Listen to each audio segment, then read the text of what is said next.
Hi, Christina here, doing your virtual book club video. We are on our last week of Fail Until You Don't by Bobby Bones, this book right here. This week we read part 3, which is Repeat.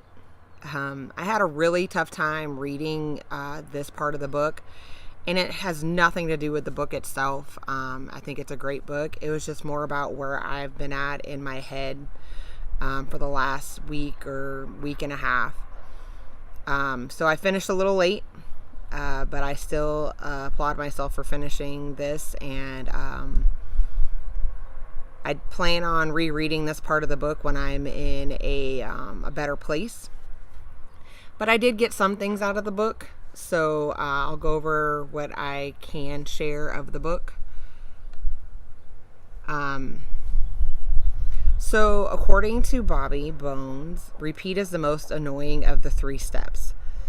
And that is probably why I struggled with reading it this time, because I'm just not in the position to be able to deal with annoyances, I guess.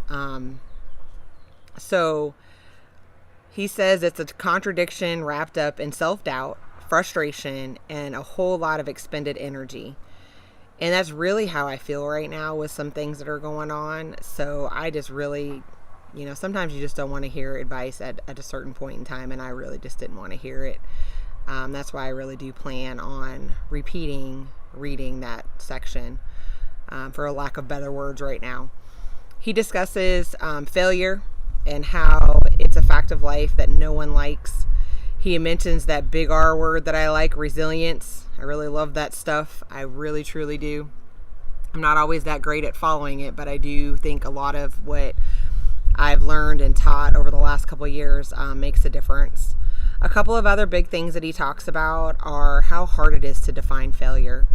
I agree with him. It really is a matter of perspective.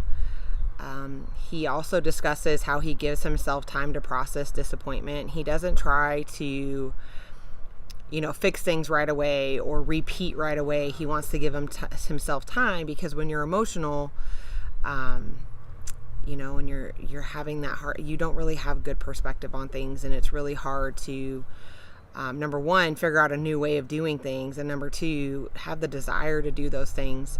I call this my 24-hour pity party. Sometimes they last more than 24 hours, but I try to only let my pity parties last for 24 hours. And then he also, once again, talks about how important people are in this chapter. I have learned how special it is to have my tribe of people, especially when I'm having a moment like I'm having right now.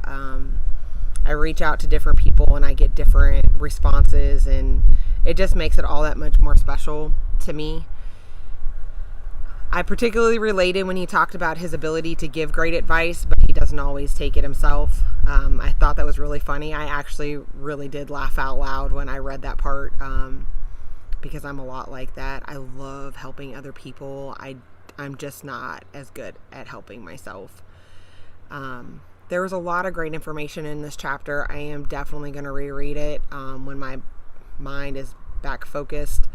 If you have anything you want to share on this chapter or this part of the book or the whole book itself, share your thoughts in the comments of this video, or on my Facebook or my Instagram. We will start our next book on April 16th. This will give you time to get your copy of the book. You can check out the description of this video or my Instagram or Facebook to find out what our next book is, and I will see you in our next round of Virtual Book Club.